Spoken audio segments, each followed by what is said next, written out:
Hello everyone, let's solve the free response questions for AP Pre-Calculus 2025. This is question number 1. Let's read through the question. What does it say? It says the function f is decreasing and is defined for all real numbers, and a table of values for fx is given below. You have another function gx, which is a cubic function, negative 0.167 x cubed plus x squared minus 1.834. Let's do the A part first. The question says the function h is defined as a composition of g and f functions. So hx is defined as g of x, or we can say g of f of x. We need to find out the value of h of 1 as a decimal approximation, or if it is not defined, we need to show why is it not defined. Let's try and solve for h of 1. When we substitute for h of 1, we get g of f of 1. Looking through the table for the value of f of 1, we get f of 1.75. So this gives me g of 1.75. Now, since g is a cubic function, we will substitute x as 1.75 in the function. It will be negative 0.167 times 1.75 cube plus 1.75 square minus 1.834. Now, this is something you can do quite easily using your calculator as well. You will use the run mode on your calculator. Just substitute these values as 0.167 times 1.75 whole cube. You will next substitute plus 1.75 whole square.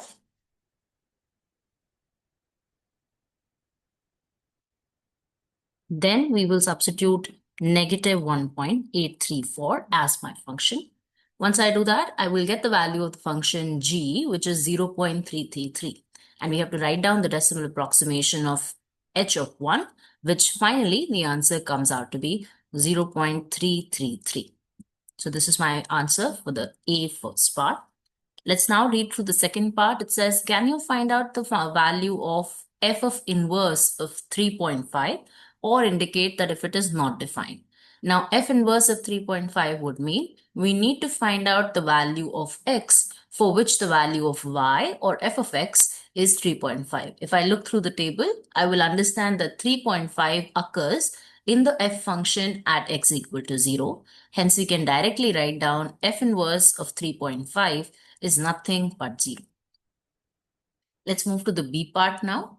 The B part says, can you find out all values of x as decimal approximations for which gx is 0 or indicate that there are no such values? Now, to do this question, let's understand what do we actually need to find out. Now, question says we need to find out values of x for which the function gives us values as 0. Now, this is writing something like gx equal to 0, or writing that cubic function negative 0.167x plus x square minus 1.834 equal to 0. Do think about that if it is a cubic function, how many such values of x should you be getting? So before I answer that, you should be thinking to yourself that if I equate a cubic function equal to 0, how many values of x will I get? Or if it is a quadratic function, how many values of x should I be getting? Now, to do it, we can do it algebraically or analytically. However, it will be difficult, so we make use of our calculator to do so. And the most easiest way to go about doing this question with the calculator is to use the graphic mode in my calculator. So what I'll do is I'll input my function here. I'll input it as negative 0.16 x cube, which is my function. Next, it is plus x squared and minus 1.834.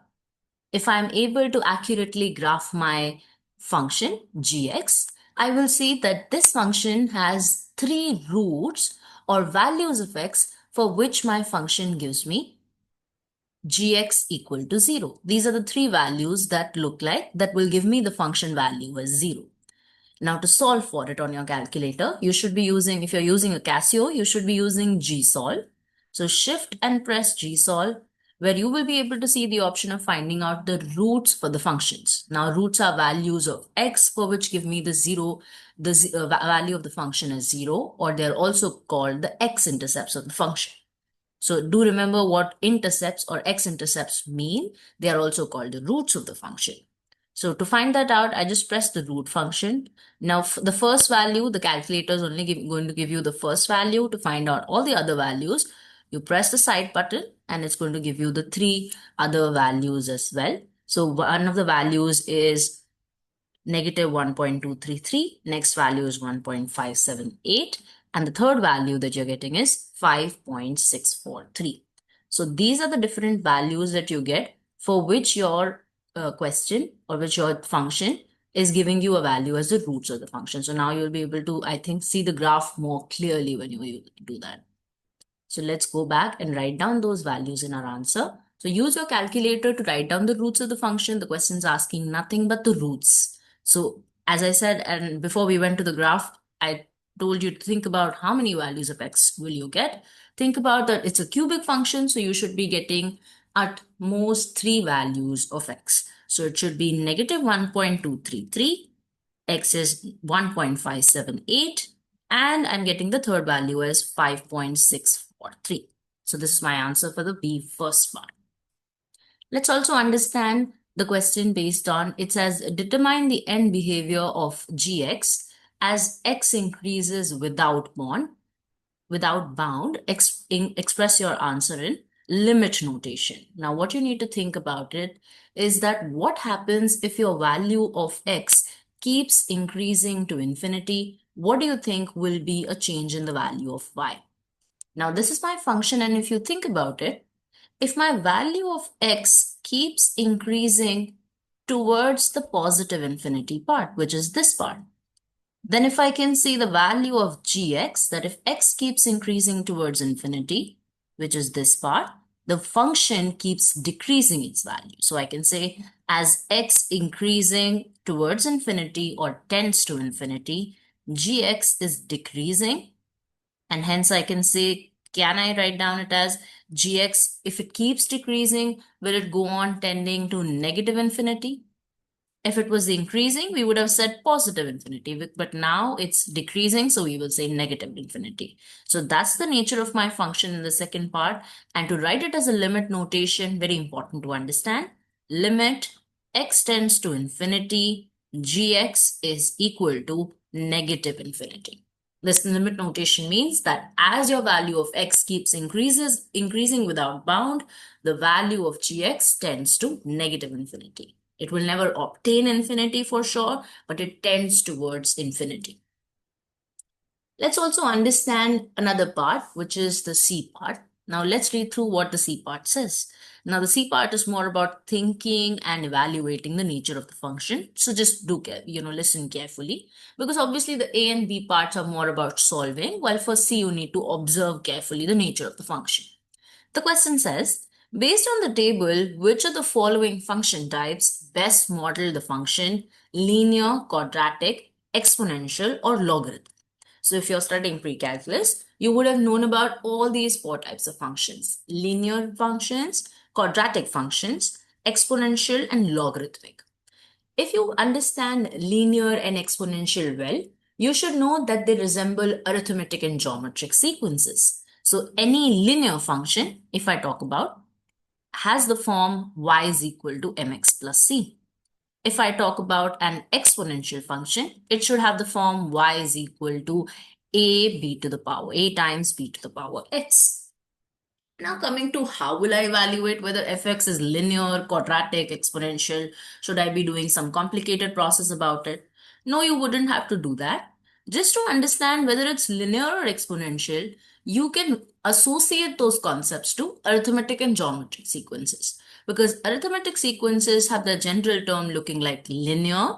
They're also called linear sequences, while exponential functions are relative to geometric sequences. Remember, in geometric sequences, every next term is obtained by multiplying by a fixed constant. Now what I'll do is, and for arithmetic, I know it increases by a fixed constant. If I evaluate my table, I can clearly see that it's not increasing by a fixed constant, But if I try to calculate the value, the ratio of these values, I will observe 3.5 divided by 7, 1.75 divided by 3.5, 0.875 divided by 1.75. I will understand that all these ratios come out to be the same value, which is 0.5, 0.5, and 0.5.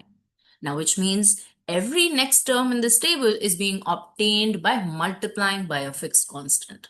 This necessarily will explain the first and second part both. We will obviously understand what to write down as an answer, but first let's understand, but because both the parts are relative to each other. So if you look at the constants, if you look at the terms, they're being multiplied by a fixed constant 0.5 every time to get the next term. Hence, we can say that it resembles a geometric sequence, as well as we can say that the function that will model this table or model f quite approximately or accurately will be an exponential function. So the answer for the first part would be that based on the table, the f will be model, or the best model suited for f will be an exponential function. Now, if you have to give your reason for answer in part C, they have actually, given you a hint in the second part saying, can you, think about the relationship between the change in the output values of f and change in the input values of f.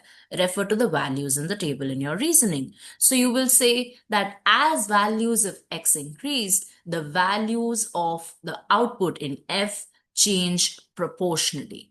You will use a very important word, which is proportionally. Now, proportionally would mean that they increase by a fixed constant, just like we, showed it here. You can also show your working like this, that they are increasing by a fixed constant or they're being multiplied by a fixed constant. So the change in the output values is happening proportionally as compared to the change in the input values. And then you can give a reference of a geometric sequence saying that it is relative or has the same meaning as a geometric sequence. Hence, the best model suited for the value of f is an exponential model. So I hope you understood the question, and a lot of concepts involved in this question are based on composition of functions, different type of models, linear, quadratic, how to solve a given cubic function using your calculator, and what are the different keys that you need to know on your calculator. Moreover, a very important relationship between sequences and how models for different functions are suited. So all the best.